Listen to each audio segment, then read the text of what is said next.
नमस्कार मित्रांनो, राष्ट्रीय अन्न सुरक्षा अधिनियम 2013 अंतर्गत दिल्या जाणाऱ्या रेशन संदर्भात अतिशय महत्त्वाचं या ठिकाणी आपण अपडेट घेणार आहे। तर मित्रांनो, देशातील जवळजवळ 82 कोटीपेक्षा जास्त लाभार्थ्यांना पुढील 3 महिन्यांचं रेशन हे एप्रिल महिन्यामध्ये देण्यात येणार आहे। मित्रांनो, यामध्ये एप्रिल 2026 असेल, एप्रिल 2026 मे असेल आणि जून 2026 असेल, या 3 महिन्यांचं रेशन एकत्रितपणे एप्रिल महिन्यात दिले जाणार आहे। तर मित्रांनो, अतिशय महत्त्वाचा असा निर्णय घेण्यात आलेला आहे। काय आहे सविस्तर माहिती व्हिडिओमध्ये बघणार आहे। व्हिडिओ महत्त्वाचा आहे, शेवटपर्यंत नक्की बघा। चॅनेलवरती पहिल्यांदाच आले असाल चॅनेलला सबस्क्राईब करा, जवळची बेल आयकॉन ऑलवरती प्रेस करून ठेवा। अशाच महत्त्वाच्या व्हिडिओ आपल्या चॅनेलवरती बघायला भेटत असतात।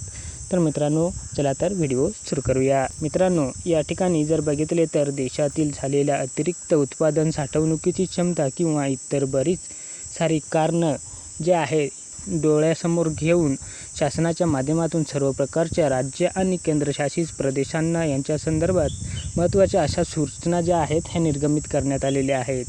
मित्रांनो, याच्यामुळे येणाऱ्या 3 महिन्याच्या कालावधीमध्ये दिले जाणारे रेशन हे एकत्रित एप्रिल महिन्यामध्ये वितरित केले जाणार आहे। तर मित्रांनो, एकंदरीत जर आपण बघितले तर पंजाब सरकारच्या माध्यमातून अशा प्रकारच्या जे काही वर्षातून 4 वेळा 3 महिन्यांचा रेशन एकत्रितपणे देण्यात येणाऱ्या काही निवडणुकीच्या पार्श्वभूमीवर असे देशामधील झालेल्या अतिरिक्त उत्पादन असेल यासारख्या पार्श्वभूमीवरती केंद्र शासनाच्या माध्यमातून एक सामान्य महत्त्वाचा असा निर्णय घेण्यात आलेला आहे, ज्याच्यामुळे आता सर्व राष्ट्रीय अन्न सुरक्षा अधिनियम 2013 अंतर्गत या ठिकाणी पात्र असणाऱ्या रेशन कार्ड धारकांना येणाऱ्या 3 महिन्यांचे रेशन जे आहेत हे एकत्रित एप्रिल महिन्यामध्ये देण्यात येणार आहे। मित्रांनो, आता राज्य शासनाच्या माध्यमातून वितरणाच्या संदर्भात जे काही मार्गदर्शक सूचना आणि JR निर्गमित करण्यात आलेल्या आहेत,